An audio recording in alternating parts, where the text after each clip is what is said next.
Welcome back to Understanding the Hindu View. Hinduism is full of conflicts within itself.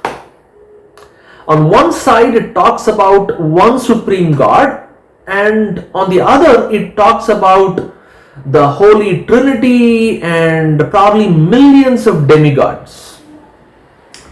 Similarly, it gives us so many specific rituals and procedures which need to be conducted on a daily basis, and then it also says that all of this is illusion and none of this matters.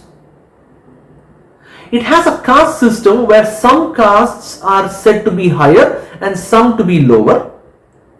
But if you see the vast majority of people that Hinduism celebrates as saints and gods, they belong to the lower caste and not the highest caste. Hinduism's primary form of worship is idol worship. Any temple, even in houses, it's always idols and pictures of gods and goddesses. But then Hinduism asserts that God has no shape or form and is everywhere. Now there are so many such conflicts in Hinduism that we have to wonder whether whoever created Hinduism, whether it was ancient Vedic Hindus or it was God-given, they must have been thoroughly confused. If Hinduism was personified as a human being and we took Hinduism to a modern psychologist, that person would probably say, hey, Hinduism is schizophrenic. It has a split personality. So Hinduism seems to be very confused and unable to figure out whether it's going to say this or its opposite. It seems to say both. So let's talk about why Hinduism gives us such conflicting directions, self-conflicting directions and viewpoints. In one of our previous discussions, we talked about the purpose of human life. But a big problem is that even if the purpose of human life is to realize our true selves, as Hinduism says, it does not mean that every individual will have the capacity or the interest in pursuing that purpose of life. It's like this. A lot of youngsters go to colleges and universities, right? The purpose of going to a college is to study and learn, and all students know that that's the purpose of a college or a university. But that does not mean that all students are interested in that purpose, at least pursuing that purpose with the same fervor. There will be varying levels of capacity and interest in achieving that purpose of learning and mastering a subject in college or university.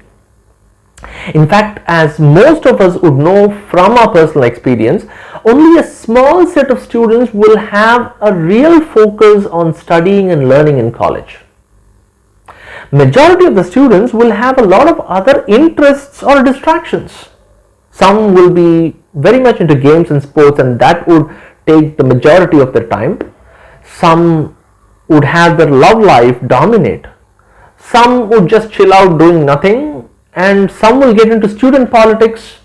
Others will even fall prey to vices, addictions, smoking, drinking, drugs, experimentation and whatnot.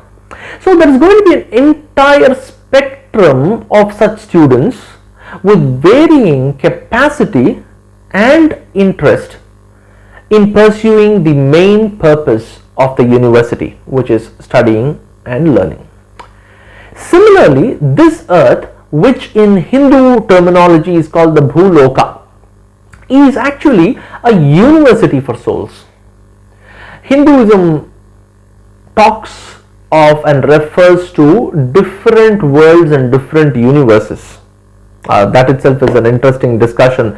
Our modern scientists have just now got into this concept of hey, there could be multiple universes and ours is probably not the only one. This concept of a multiverse is relatively new for modern science, but it has been there in Hinduism from its very beginning. So coming back, the only universe or the only world highlighted as the college or the university for souls is Earth, or I should say the Bhuloka. So this mode of study on earth is similar to that of any university that we have in this modern life. There are lessons, there is self-study, and there are obviously tests. And just like a university offers different subjects to different students based on their interest and capacity, this Bhuloka also offers different subjects for different students. In fact, each student has a completely different syllabus tailored for their individual needs, and no two students will have duplicate curricula.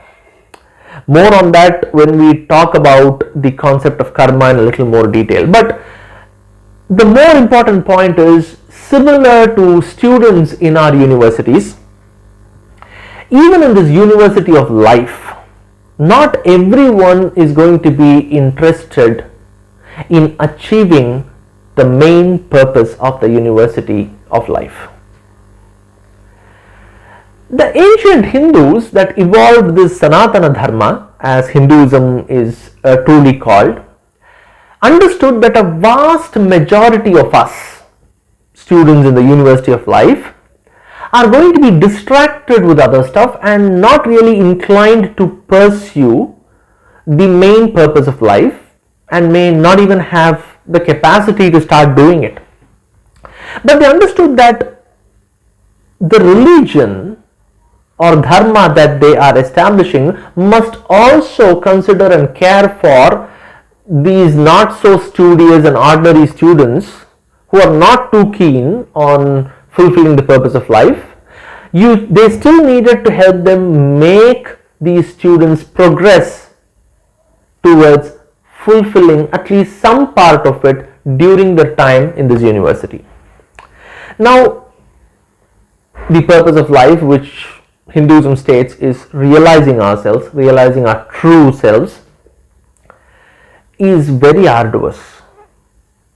We have talked about the 5 layers that make up the human being. The path to self-realization leads us through all of these layers, and therefore it is going to involve a huge physical, emotional, and mental challenge.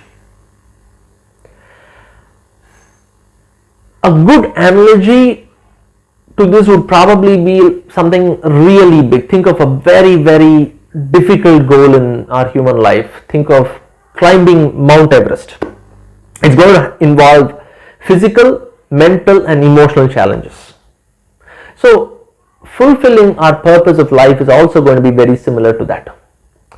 So, to cater to both the studious students in this university and the ordinary regular folks who are not so studious, ancient Hindus created 2 broad paths to climb this mountain: the focused path and the ordinary path. In our previous discussion, where we talked about an outline of the Hindu scriptures, I had touched upon how different scriptures cater to these different paths. We didn't go into detail, but now we will. A small academic point over here. Some people refer to these 2 paths, the focused path and the ordinary path that I mentioned, as the Nivritti Marga and the Pravritti Marga. Nivritti Marga, Marga essentially means path. Nivritti and Pravritti, I don't want to get deep into the etymology of Nivritti and Pravritti, because there are multiple connotations of it. But at a very high level, Nivritti can be thought of as an inward journey into yourself. The path of journeying into yourself is the Nivritti Marga, the Nivritti path, and the Pravritti Marga can be thought of as journeying towards the outside world. So, I am not using these 2 words deliberately. I am not using Nivritti and Pravritti, I am using focused and ordinary. The reason is that while I believe that the former, which is the Nivritti Marga, can be considered as the focused path, and focused on spirituality, focused on the purpose of life, the ordinary path is not really focused only on the outside world. It is a sort of mixture, and that is why I don't want to use the word pravritti marga for the ordinary. So let's continue calling these two paths as the focused path and the ordinary path. Now, the focused path to climb a mountain is like directly starting to climb the mountain. There is no well laid out road or path. The climb is steep, and you will have very limited or even no food at times. You have to bear severe cold, frost bites, bruises when you are climbing Everest. Think of yourself as climbing Everest, right? Just focus, start off and start climbing. You have to bear frost bites, you're going to have sore muscles, you're going to have bruises, and it's going to be a very lonely path. You may be lucky in having a Sherpa. If you're lucky, which is a Sherpa, a guide, that is, then great. But even then, you have to go through all these physical and mental challenges. At times it is going to be so foggy that you won't even be able to see one step ahead of you. And the most dangerous in this path of climbing a mountain is that if you have one wrong step, if you slip even by a little, then you will probably fall down a long way, have a great deal of hurt, and will have to start again from the beginning. So this is how tough this focused path is. But it is surely the quickest way to the top. So the studious students, or the people who are really interested in fulfilling the purpose of life, they have an inclination, an interest and a capacity for it. They want to really reach the purpose of life fast and are ready to bear the challenges. They can take this path. This is the path that you will find advanced souls, people that we refer to as yogis and sons, taking. But for the majority of us who don't really have an inclination to climb Mount Everest, great, Mount Everest is there, applause to those who climb it, but I'm not interested. What do we do? Majority of us would say, okay, self-realization and all is great, but for now let's go watch a movie and chill out. Now, to encourage people like us, ordinary people, to start climbing this mountain, Hinduism lays beautiful winding roads around that mountain. Think of hill stations, right? So you have beautiful winding roads. They also set up nice towns and villages on the way. You have rest houses, you have hotels, so that people that are traversing these hill roads can get food, can rest whenever they need. You will never be shelterless. You will not have to bear the heavy cold because you will have rest houses, and there will also be a lot of company. You will not be lonely. There will be people that are traveling with you because the roads are good. There will be more people traveling with you, and there will be people that are at different stages of that road. There will be people who are there whom we can interact with. There will also be a lot of beautiful scenic points along these hill roads, right? That will make your journey very pleasant. It will make it very attractive. And the chances of you slipping down the road, even if you do slip down the road, it's not going to be that all your progress is lost. You're just going to slip down a little bit and you can stand up and once again start walking, because the roads are not that steep, right? So ordinary people decide to walk these roads not because they want to climb the mountain, but because they would want to enjoy the sights and sounds of this beautiful path. The nice cool air, those scenic views, that hot cup of coffee on a roadside tea stall, nice stay in a resort. But as these people start enjoying the cool air, those scenic views, resorts and all of that, without their conscious knowledge, they are actually climbing the mountain. Slowly but surely. Their bodies are getting acclimatized to the cold. They are learning to breathe in the rarefied air of the hill, and our legs are becoming a little more stronger and ability to walk longer. So all of this is happening as people are engrossed in the beauty of the hill range, in the pleasures of slowly traversing those beautiful hill roads. All of this is happening, which is preparing them for an actual ascent to the summit.